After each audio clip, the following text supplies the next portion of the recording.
యేసుక్రీస్తు నామంలో మీ అందరికి శుభములు. మీరందరూ క్షేమంగా ఉన్నారని మేము భావిస్తూ ఉన్నాం. ప్రభువునందు ప్రేమైనటువంటి దేవుని బిడ్డలారా, ఈ మధ్య కాలంలో మరణాలు మనం చూస్తూ ఉన్నాం. చాలామంది యూత్ చనిపోతున్నారు అన్ఎక్స్పెక్టెడ్గా, దేనికి సంబంధం లేకుండా. అసలు డాక్టర్లకు కూడా కొన్ని సందర్భాలలో అర్థం కాకుండా చనిపోతున్నారు. హార్ట్ స్ట్రోక్ వచ్చేసి దాదాపు చాలామంది దైవ సేవకులనే కాదులే కానీ అందరూ కూడా చాలామంది విద్యార్థులతో సహా చనిపోతున్నారు. బాల్యంలో చిన్నపిల్లలు ఆడుకుంటూ చనిపోతున్నారు. కానీ దీని గురించి ప్రభుత్వం వారు కొంచెం ప్రజలకు అవగాహన కల్పించాలి. అవగాహన కలిగించేసి కారణాలు ఏంటని చెప్తే ప్రజలు కొంచెం చైతన్యవంతులు అయిపోతారు. అందులో భాగంగా నిన్నటి రోజున అనగా డిసెంబర్ 4వ తారీఖు రాత్రి గుంటూరు పరిసర ప్రాంతంలో మీటింగ్లో దైవ సేవకులైనటువంటి ఎం జోసెఫ్ పాస్టర్ గారు చనిపోయారండి.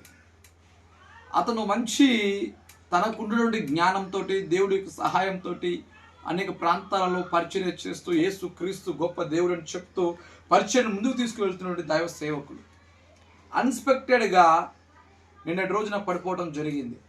హాస్పిటల్లో తీసుకెళ్లారు. ట్రీట్మెంట్ చేసే లోపే ఈ లోకాన్ని విడిచి వెళ్ళిపోయాడు. ఇలాంటి సందర్భాలలో మనం ఏం చేయాలి? మెయిన్గా అది ప్రతి ఒక్కరికి అవగాహన కావాలి. క్రైస్తవులతో విశ్వాసులకి, క్రైస్తవ ఇతరులకు కూడా దీని గురించి అవగాహన కావాలి. అది అన్ఎక్స్పెక్టెడ్ హార్ట్ స్ట్రోక్ వస్తున్నాయి. అలాంటప్పుడు మనం ఏం చేయాలి? దయచేసి ప్రతి ఒక్కరు, నేను ఒక ముఖ్య విషయం చెప్తున్నాను. మీ యొక్క ప్రాంతంలో ల్యాబ్కి వెళ్ళండి. ఎలాంటి డాక్టర్ సహాయం లేకపోయినా కానీ ల్యాబ్కి వెళ్ళి ఒక 200 రూపాయలు 300 రూపాయలు అవుతుంటుంది. లిపిడ్ ప్రొఫైల్ టెస్ట్ అని ఒకటి ఉంటుంది. ఆ టెస్ట్ చేయించుకోండి. మీకు ఛాతీలో నొప్పి అనిపిస్తే వెంటనే ఈసీజీ టెస్ట్ చేయించుకుని ఒక 150 రూపాయలు అవుతుంది. ఇవి పెద్ద లక్షలు ఖర్చు అయ్యే టెస్టులు కావు. 1000 రూపాయలు కూడా ఖర్చు కావు. కానీ మనకు కొన్ని సిమ్టమ్స్, ఛాతీలో నొప్పి కానీ ఏదైనా చిన్న సిమ్టమ్స్ అనిపించినప్పుడు దయచేసి దేవుడు ఇచ్చిన జ్ఞానంతో కనిపెట్టబడినటువంటి మెడిసిన్ ఉన్నాయి, ల్యాబ్లు ఉన్నాయి. మీరు ఇమ్మీడియట్ డాక్టర్ దగ్గరికి వెళ్ళాలి. దేవుని బిడ్డలారా, మీ కుటుంబాలకి మీ మీద ఆధారపడేటువంటి కుటుంబాలు చాలా ఉన్నాయి. ఒక్కరు ఇద్దరు కాదు, కుటుంబంలో యజమానుడు కోల్పోతే కుటుంబం ఎంత పతనమవుతుంది అనే విషయాన్ని ఆ కుటుంబంలో ఉన్న వారికి అర్థమవుతూ ఉంటుంది.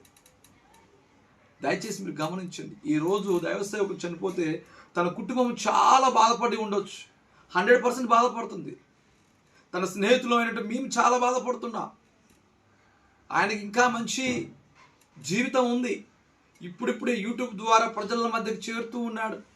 అద్భుతంగా పాటలు పాడతాడు. తనకున్న జ్ఞానంతో అద్భుతంగా దేవుడి వాక్యాన్ని ప్రకటిస్తూ ఉంటాడు. కానీ సడన్లీ డెత్ ఆయన ఆవరించింది.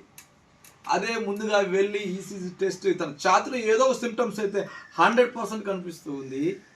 అవి చేసుకున్నట్లయితే ఆ కుమారుడికి ఈరోజు మరణం వచ్చి ఉండేది కాదు.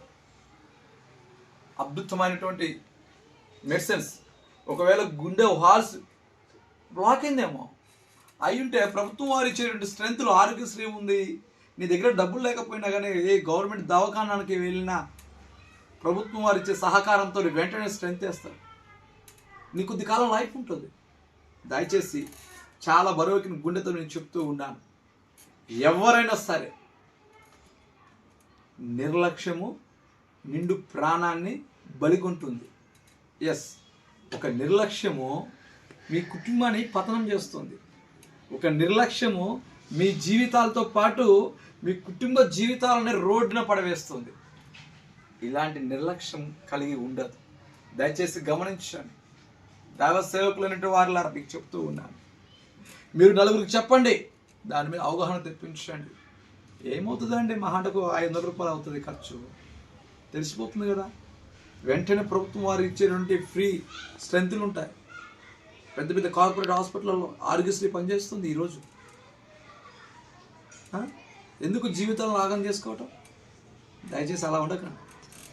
ఈ చిన్న మనల్ని మీరు ఆలకించి శ్రద్ధ వాయించి మీ ఆరోగ్యం పట్ల శ్రద్ధ కలిగి దేవుడు సువార్తలు ముందుకు సాగాలని కోరుకుంటూ ఉన్నాను. మీ సహోదరుడు బ్రదర్ స్టీఫెన్ పాల్ ఫ్రమ్ దైంజ్ అగ్నిజ్వాల అనింటింగ్ మినిస్ట్రీస్ దిల్షన్చర్ల.